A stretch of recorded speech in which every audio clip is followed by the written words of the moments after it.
Amidst worsening insecurity in parts of Kwara South, a fresh, potentially volatile crisis is brewing as the Osi community in Ekiti Local Government Area and the Igbede community in Oke-Ero Local Government Area lay competing claims to the disputed parcel of land and boundary in the axis.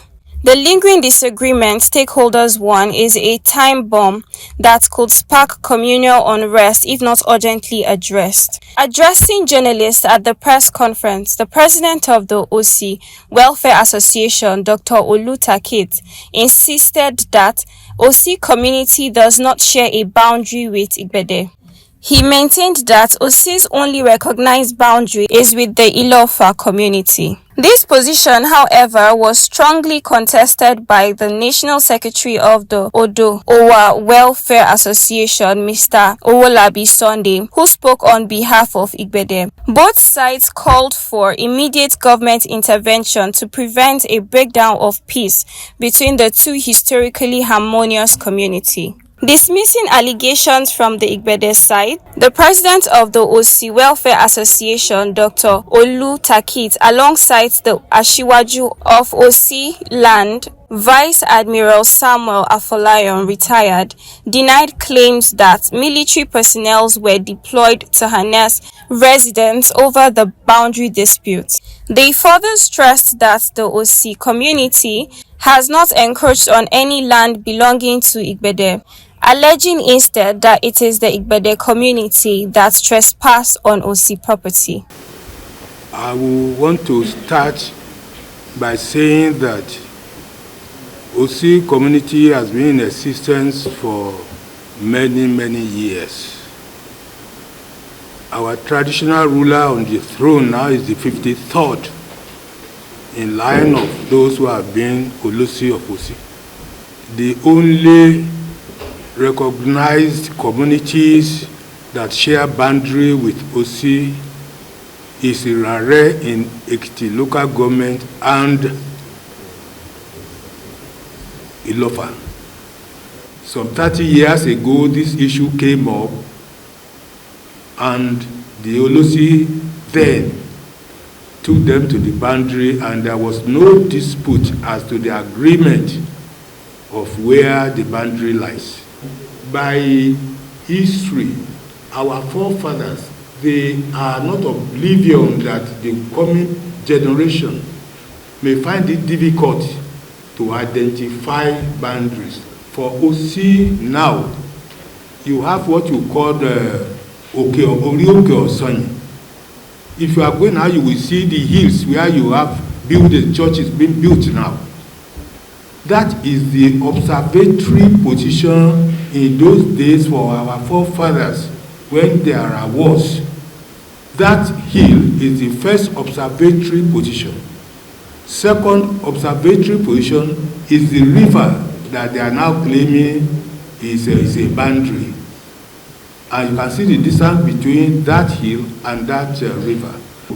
Our Osi stand is that we are a peaceful community, and if there's any dispute, the court is open to anybody to contest whatever is not satisfied with.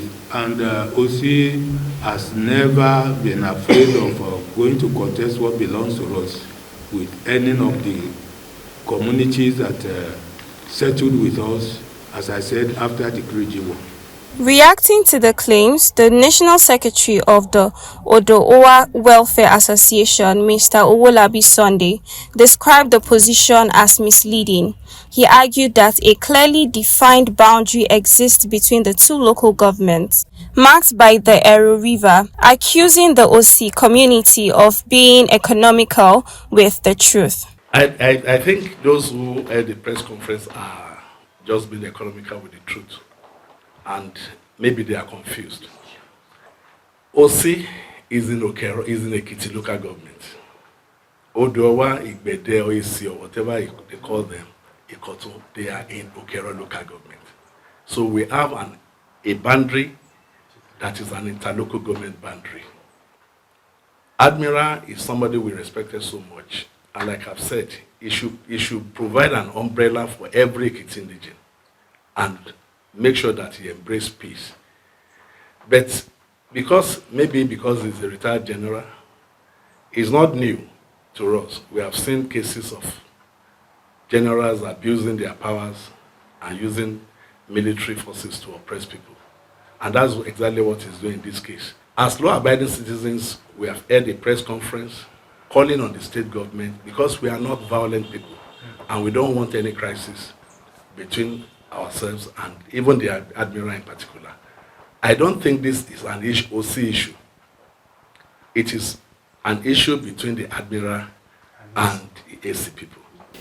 In respect of the boundary dispute with Osi community in Ekiti Local Government Area, it should be noted that Igbede community was until of recent past a compound in Odo-Owa community before they broke away to form their autonomous community.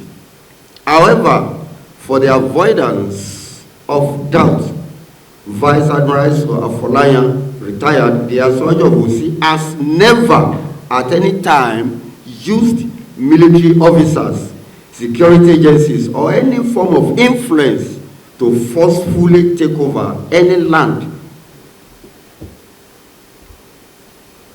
And any allegation suggesting the use of military power or undue influence is totally false.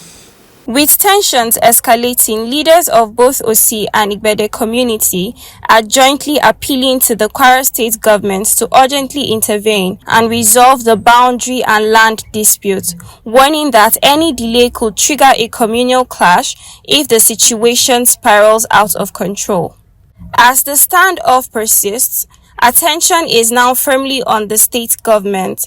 Our stakeholders insist that decisive and timely action is crucial to restoring calm and ensuring lasting peace in the afflicted communities. Mercy Iteke reporting for Curious Television. This is Curious Television, a professional online-based television committed to promoting truth, balanced and objective reportage without fear.